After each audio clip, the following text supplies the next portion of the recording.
All right, welcome back to the channel, fellow enthusiasts. We are back on this beautiful day in the enthusiast driven driveway. As always, today I wanted to do a video that I've actually wanted to do for some time now on my 2021 Ram 1500 TRX.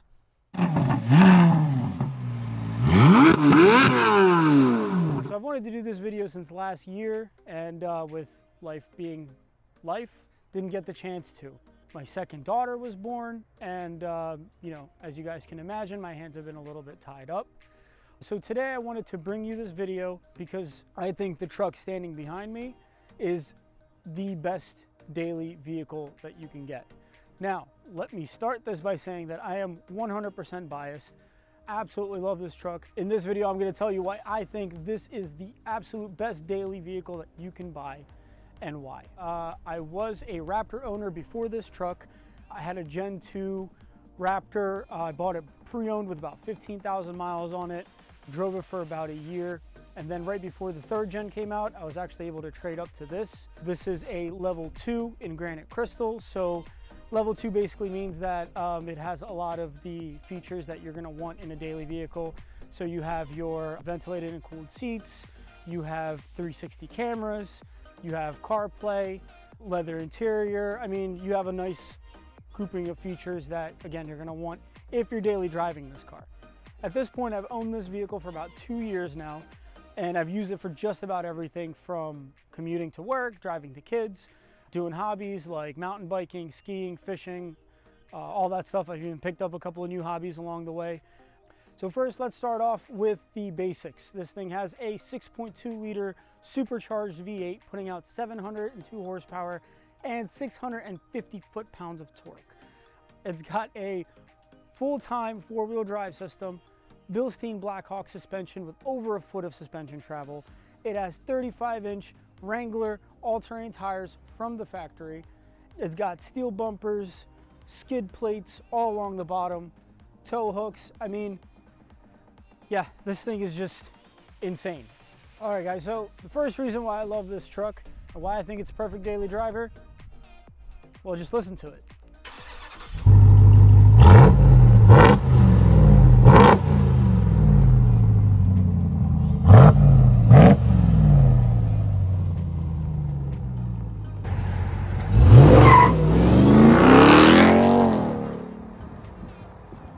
First reason why I love this truck is that right there. That 6.2 liter supercharged V8, also known as the Hellcat motor, is spectacular. So this thing weighs about 6,400 pounds, and at 6,400 pounds, with the power that it's putting out, it will do 0 to 60 in the low 4s. I think 4.2 seconds is the time that Dodge claims. In real life, I've gotten this thing under 4, and it is spectacular. So for daily driving purposes, if you're merging on a highway, if you need to pass somebody, or if you just want to beat somebody light to light, nobody ever sees it coming from a truck like this. It's got all the power you could ever want and need, and not just in daily driving situations, in off-road situations, for desert running, for whatever you want to do, the power is there, it's on demand, and because it's supercharged, it's instantaneous. That's the first reason why I love this truck and why it's a perfect daily driver. So the second reason why I think this truck is the perfect daily driver, as you can tell, it's huge. That means the interior is huge, it's spacious, it's luxurious.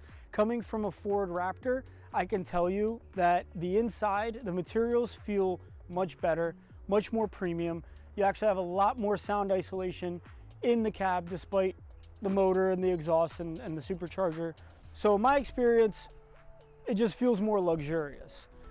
The infotainment, the big 12-inch infotainment screen is fantastic. Heated and cooled seats. We got outlets in there for just about anything you could ever want to charge.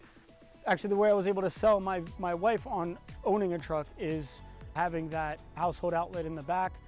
She was able to sit in the back comfortably and use the bottle warmer and feed our child, and just kind of lounge in the back seat because there's more than enough room. So for a person like me, having a big car like this is very advantageous. All right, so the third reason why I think this is the absolute best daily driver is, well, look at it. It's basically a monster truck. This thing basically will allow you to go just about anywhere. that gives me a sense of freedom, because I know that regardless of what the weather is like, what the plans are, where we're going, what we're doing, this thing's going to be able to handle it. Four-wheel drive system, the cameras, the tires, the suspension, the power, all of that work together to give you an incredible driving experience. And I just never feel like I'm stuck. I can literally go anywhere. And when you have kids or when you have to get somewhere, it's very reassuring knowing that no matter what the situation looks like outside, you can get there. Now, as much as I love this thing, it doesn't mean that there aren't sort of pros and cons to owning a vehicle like this. So first and foremost, I've had really two problems with it in the 2 years that I've owned it. The first was the intercooler coolant pump failing on me. As far as I know, a lot of TRX owners have encountered this. A message came up on the dashboard. I was able to get it into my dealer. They fixed it under warranty. It was really quick. The other issue that I have with it, and this is an ongoing issue, is the, I guess you would call it a driveline or drivetrain clunk. So when you're getting out of first gear or when you're coming to a stop and it goes back into first gear, there's a noticeable clunk in sort of, I guess it's the drive shaft. I've talked about this at length with my dealer. Dodge knows about this. There's no fix, and we don't really know much more than that. If you've had a similar experience, please let me know in the comments below. I've noticed that probably a year in, it's gotten a little bit worse. It's a little bit more noticeable now. I can't imagine that it doesn't cause some kind of excessive wear or whatever the case may be.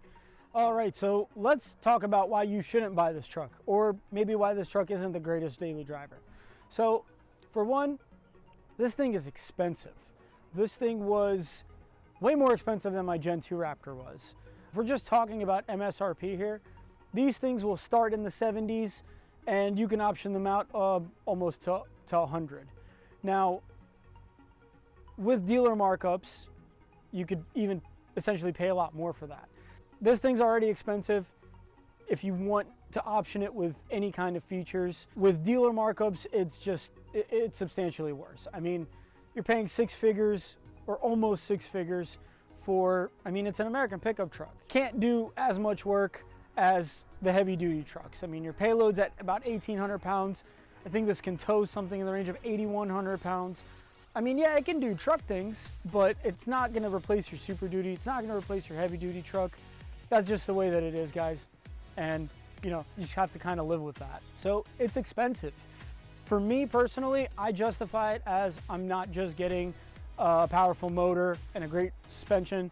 I'm getting a luxury vehicle. It drives well. It's got all the features in it that I want. And on top of that, it can pretty much go anywhere.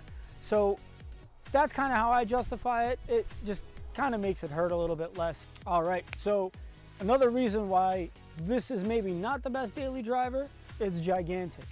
It is huge. It definitely does not feel as nimble as my Raptor did. I know they are both over 6,000 pounds, but this feels substantially heavier on the road. It handles substantially heavier on the road.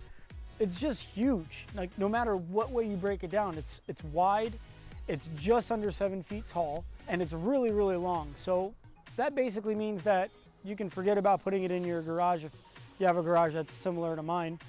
Parking garages, certain parking garages that are under that 7 feet, you're not getting in it.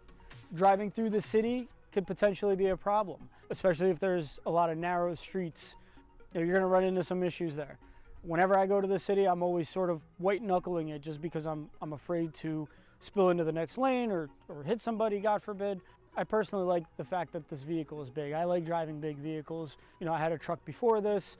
I've just kind of grown accustomed to driving larger vehicles. With that larger size, for me, you know, you get a bigger cabin, you get more space on the inside, a little bit more versatility there. So for me, I personally don't mind the size. I've already kind of gotten used to it. I always think you can get used to driving a bigger vehicle. So for me, that's okay. But if you live in a city, for example, or somewhere where there's limited space, that might be an issue. If you don't have a big driveway, that might be an issue. It's something to keep in mind with a vehicle like this because it is huge, it takes up a lot of space, and depending on where I'm going or what I'm doing, I sometimes opt not to take this truck just because of the size.